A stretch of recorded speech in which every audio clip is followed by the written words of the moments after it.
पिछले वर्ष है यहाँ पर कॉटन के अंदर बहुत ज्यादा नुकसान हुआ, क्योंकि दक्षिण भारत की यदि बात करें तो वहाँ लकड़ियों के ढेर होते हैं, वहाँ इस तरह के ढेर बना करके नहीं रखे जाते जैसे उत्तर भारत में है। तो इस समय सुंडी है वो कहाँ पर है उसके बारे में चर्चा करेंगे। कॉटन की यदि बात करें तो किसान भाइयों 35 प्रकार के इसमें है जो इंसेक्ट है मुख्य रूप से नुकसान करते हैं। तो अब ये सुंडी की अवस्था की यदि बात करें तो 4 अवस्थाएं होती है इस सुंडी की। कंप्लीट मेटामॉर्फोसिस होता है इसमें, अंडे है, अंडे से लार्वा यानी सुंडी है, फिर इसका संख बन जाता है जिसे हम प्यूपा बोलते हैं, उसके बाद अडल्ट वेटिंग करते हैं, फिर हमारी फसल के ऊपर अंडे देते हैं। अब इस सुंडी की अवस्था की बात करें तो जो कॉटन सीड है, जो हमारे अर्ध खिले टिंडे हैं लकड़ियों के ढेर के अंदर पड़े हैं, वहां पर ये सुरक्षित रहती है। ये लगभग जब हमने पिकिंग की नवंबर के अंदर और गेहूं की बिजाई की और लकड़ियों के ढेर अपने गांव में खेतों के अंदर लगा दिए, वहां ये सुंडी 37 दिन से लेकर के 150 दिन तक शीत निष्क्रिय अवस्था में रहती है। खाना पीना ये बिल्कुल ही बंद कर देती है ये सुंडी। तो ये समय है, इस समय हमें लकड़ियों के ढेर की छंटाई करनी है। यदि हम लकड़ियों के ढेर की छंटाई करें और उसे लंबवत रखें, जो भी उसके अंदर अर्ध खिले टिंडे हैं उनको या तो गड्ढा खोद करके दबा दें या उन्हें जला दें, तो किसान भाइयों हम 80% सुंडी नियंत्रित कर सकते हैं। इसके साथ साथ में इसका दूसरा जो सोर्स है कॉटन फैक्ट्रियों का जो कचरा बचा हुआ है या बिनोले बचे हुए हैं, वहां पर ये सुंडी सुरक्षित है। या अपने घरों के अंदर जो कॉटन अभी तक जिन्होंने नहीं बेचा वहां ये सुरक्षित है।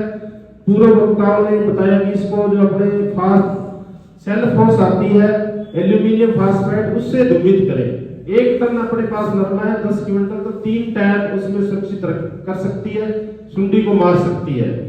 या आपके पास घर पे बिनोड़ा है तो उसको आप H2SO4 से उसका रेशा हटाएं और 40 किलो आपका बीज है, 4 किलो से लेकर के 40 किलो बीज है, तो 1 टैन एल्यूमिनियम फास्फाइड से दुमित करें ताकि उस सुंडी को नष्ट किया जा सके। या आपका बीज घर का है तो 24 घंटे तक आप कड़ी धूप में उसको फर्श पर फैला दे तो सुंडी है जो नियंत्रित रहेगी। तो अपने लाइफ साइकिल के अंदर चर्चा कर रही थी किसान भाइयों, इसका जो फीमेल है वो 100 से लेकर के 200 तक अंडे देता है।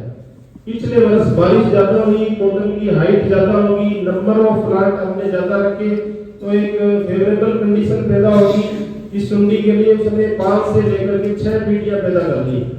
एक सुंडी है उसने 100 से 200 अंडे दिए, उन 200 में फिर आगे, उन 200 में फिर आगे, इस तरीके से एक जो सुंडी थी उसने 2 लाख सुंडियों को पैदा कर दी। तो आप नहीं सर्वे करते तो भी ये सुंडी है जो नियंत्रित नहीं कर सकते। तो हमें मिलजुल करके काम करना है, इंटीग्रेटेड समन्वित कार्य हमें करना है। हमारे जो डीलर साहिबान है वो भी इसके अंदर सम्मिलित हो, किसान भाई है प्लस विभाग है। आप ये सोच रहे विभाग अकेला सुंडी को मार लेगा तो ये संभव नहीं है। तो सबसे पहले लकड़ियों के ढेर को अपने को नियंत्रित करना है, वहां से लार्वा को।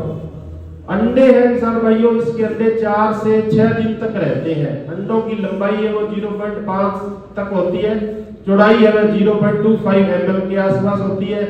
अंडे इसके हल्के गुलाबी रंग के बैंगनी आभा लिए होते हैं और एक जो फीमेल है लगभग 200 तक अंडे देती है।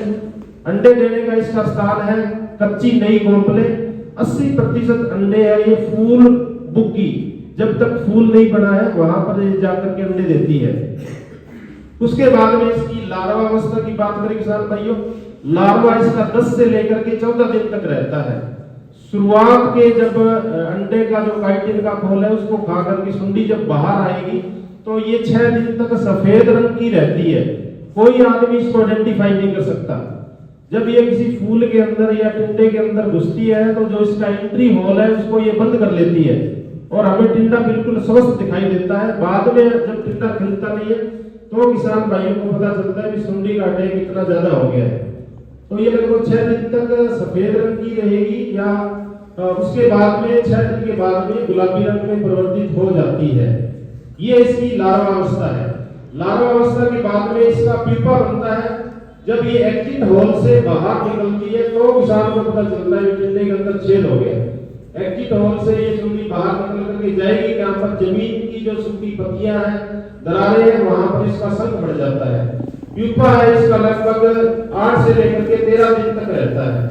फिर उस प्यूपा से इसका अडल्ट निकल जाता है। अडल्ट है मेल फीमेल मैटिंग करके हमारी फसल के ऊपर अंडे देती है। तो इस अवस्था को हमें समझना बहुत जरूरी है। टाइमली इसकी बुआई करें और डिस्टेंस जैसा कि सुरेश जी ने बताया, लाइन से लाइन की दूरी है हमें लगभग 67.5। जो हमारा पीओपीएस में 2 तरह की गाइडलाइन हमें दे रखी है।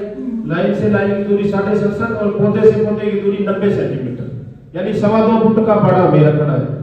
एक और अल्टरनेट हमारे विभाग ने दे रखा है 108 सेंटीमीटर, यानी लाइन से लाइन की दूरी हमें 3.25 फुट रखनी है और पौधे से पौधे की दूरी है वो 60 सेंटीमीटर, यानी 2 फीट के आसपास। प्लांट पॉपुलेशन जितनी ज्यादा होगी, इस सुंडी को अंधेरा पसंद है। जितना ज्यादा प्लांट पॉपुलेशन होगी, कीट उतना ज्यादा नुकसान करेगा। अब इस सुंडी की हम खेत में आइडेंटिफाई किस प्रकार कर सकते हैं किसान भाइयों? जितनी भी बीटी कॉटन की हाइब्रिड वैरायटियां हैं, इनमें पुष्पन है जल्दी स्टार्ट हो जाता है। ये लगभग 35 से 40 दिन में पुष्पन इनमें प्रारंभ हो जाता है। जैसे ही हमारा बीटी कॉटन का पौधा रिप्रोडक्टिव फेज में आता है, पुष्पन अवस्था में आता है, तो प्लांट बहुत से हार्मोन सीक्रेट करता है। तो जो सुंडी अपने लकड़ियों के ढेर के अंदर पड़ी हुई है, उसको मैसेज मिल जाता है, क्योंकि कीटों में फेरोमोन पाई जाती है। 200 मीटर के एरिया तक इनको संदेश मिलता है कि क्रॉप के अंदर फ्लोरिंग होगी है। यदि हम क्रॉप की बिजाई न करें तो ये सुंडी अवस्था में 2 साल तक रह सकती है, प्यूपा में नहीं तब्दील होगी। तो जैसे ही हार्मोन का मैसेज मिलेगा, प्यूपा अवस्था में तब्दील हो जाएगी। आप अपने खेतों में आइडेंटिफाई करें, जो आपने बड़े बड़े लकड़ियों के ढेर लगा रखे हैं, वहां सुंडी सबसे पहले आएगी। पुष्पन अवस्था में आकर के हम अपने खेत की डेली मॉनिटरिंग करें। खेत के अंदर जब हम देखते हैं तो 100 फूलों की यदि हम निगरानी करें, 10 फूल हमें रोजेट फूल मिल जाए, क्योंकि ये अपनी बॉडी से एक सेमियो रसायन सीक्रेट करती है और पंखुड़ियों को अंदर से चिपका लेती है। चिपका करके वो फीडिंग इसका सिस्टम है अंधेरा। तो अंधेरे के अंदर ये पंखुड़ियों को बंद करके यदि हम मॉनिटरिंग करें 100 फूलों की, 100 फूलों में यदि हमें 10 फूल रोजेट फूल मिल जाए, तो हमें नियंत्रण के उपाय सुझाने चाहिए, क्योंकि ये इसका ईटीएल लेवल है। शुरुआत के अंदर यदि किसान भाइयों आप खेत की मॉनिटरिंग करेंगे और बाहर आप चक्कर लगा करके आ जाएंगे, आपको सुंडी दिखाई दे देगी, आप बड़े खुश होंगे, फसल बहुत अच्छी है, फ्लोरिंग अच्छी है, टिंडे अच्छे हैं। 5 मिनट तक आपका फसल के साथ आई कांटेक्ट नहीं होता है। 5 मिनट में बाद में आप मॉनिटरिंग करना प्रारंभ करोगे तो आपको ये सुंडी खेत के अंदर जरूर मिल जाएगी। दूसरा हमारे पास है हरे टिंडे, जो आपके 15 से 20 दिनों के टिंडे हैं।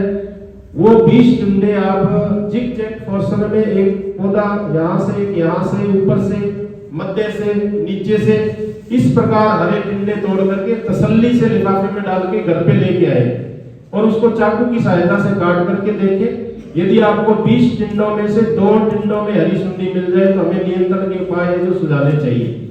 इस प्रकार ये इस सुंडी का है जो लाइफ साइकिल है, इसे हमें किस प्रकार कंट्रोल करना है, इसके बारे में अपने चर्चा करेंगे। और इस सुंडी की विशेषता है, ये एकल बक्सी कीट है, मोनोफेगस कीट है और रिप्रोडक्टिव फेज ही खाता है। ये न तो पत्तियां खाता है, सिर्फ जो आपके उत्पादन वाले भाग है, फूल है, टिंडे है, गुड्डी है, उसी को ऊपर जीवन व्यतीत करता है। पुष्पन अवस्था में इस कीट का अटैक है जो ज्यादा होता है। तो इस सुंडी को नियंत्रित करने के लिए, क्योंकि यदि हम कीड़े की बात करें तो ये धरती पर 400 लाख साल पहले आया था, इसका अधिकार इस जमीन के ऊपर ज्यादा है। तो इसको हम ये सोचे नहीं ऐसी कोई स्प्रे आ जाए जो 100% इसको कंट्रोल कर दे, तो नहीं, ऐसी कोई तकनीक नहीं है। तो आप एक बार फूल में घुस गई, टिंडे में चली गई, विषम में कोई ऐसी दवा नहीं है जो इस सुंडी को मार दे। तो ये अंडे से निकलने के बाद 4 से 6 घंटे तक बाहर घूमती है, उसके बाद में ये अंदर एंट्री करती है। उस समय यदि हम कोई इंसेक्टिसाइड करते हैं तो उसके शरीर में जाएगा, ये पौधे के ऊपर जब घूमेगी तो इसके पैर है वहां से पेस्टिसाइड एंटर कर जाता है। इस प्रकार ये सुंडी हमारे खेत के अंदर है जो नियंत्रित हम कर सकते हैं।